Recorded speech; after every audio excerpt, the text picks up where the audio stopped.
Si Dota, isa lang sa mundo. GF, napakarami niyan. Si GF, iiwanan ka din yan. Si Dota, hindi. Si GF, nagagalit pag nagdodota ka.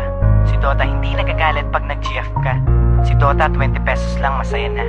Si GF, baka 200 pesos, hindi pa masaya. Pag nakakita ka ng ibang hero, hindi nagagalit si Dota. Pero pag nakakita ka ng ibang babae, nagagalit si GF. Si GF, pag iniwan mo mahirap ng balikan. Si Dota, pag iniwan mo handa ka pa rin tanggapin. Ano mas gusto mo?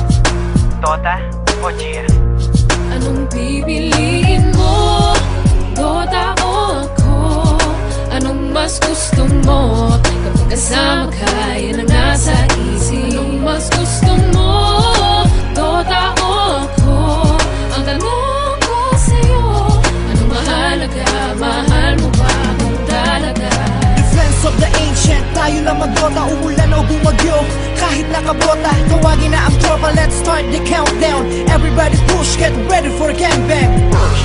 Pumatak na ang dugo, within 3 minutes ang bilis makabuo. Parang basketball lang, make me like Mike. Sa dami ko ng kills, ako'y naging Go Tiny Stan, pakitos yan. Pagkatapos nyan, tayo na mag-Roshan. Nice strategy, para bang Mineski. And skills are tight, para bang si Aiki. Destroy the last tower, panalo ang kuhain. Basagin na natin ang puno ng mulawin. Good game, maybe next time sir. Imba, sorry guys, GG na sir. Pipiliin mo? Dota o ako? Anong mas gusto mo? Kapag kasama ka, yan ang nasa isip. Anong mas gusto mo? Dota o ako? Ang tanong ko sa'yo, anong mahalaga? Mahal mo ba kung talaga? Kapag naglalaro, anong ligaya ang nadarama? Nalilimutan ang problema at pag nadarapa, di ako nagdadrama, tignan ng pagkakaiba. Kapag sinaktan ka ng girlfriend, puso ay nagigiba. Kapag meron kang pera, kapag meron kang TF, ang Dota 20 pesos, the rest mapupunta kay GF. Ngunit di ka kayang mahalin ng Dota, kailanman yan ay nagbibigay libang kahit sa sino man. Ano bang nakita mo sa Dota na wala ko? Kaya ka bang mahalin ang Dotang sinasabi mo? Ang Dota ay laro na pwede mong paglaruan. Huwag mong itulad sa akin na nasasaktan.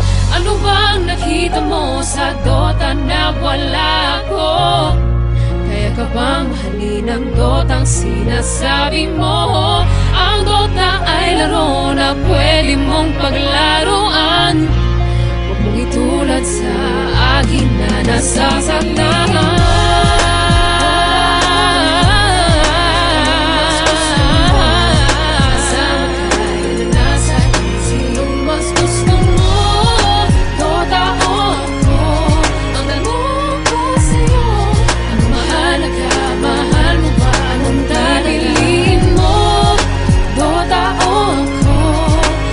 Mas gusto mo kapag kasama ka, yan ang nasa isip. Mas gusto mo, Dota o ako? Ang tanong ko sa'yo, anong mahalaga? Mahal mo ba kung talaga? Ang Dota ay isang larong imbento. Ito ay libangan ng mga tao. Ngunit mag-aral mo lang mabuti para sa kinabukasan mo upang sa hinaharap maipagmalaki mo.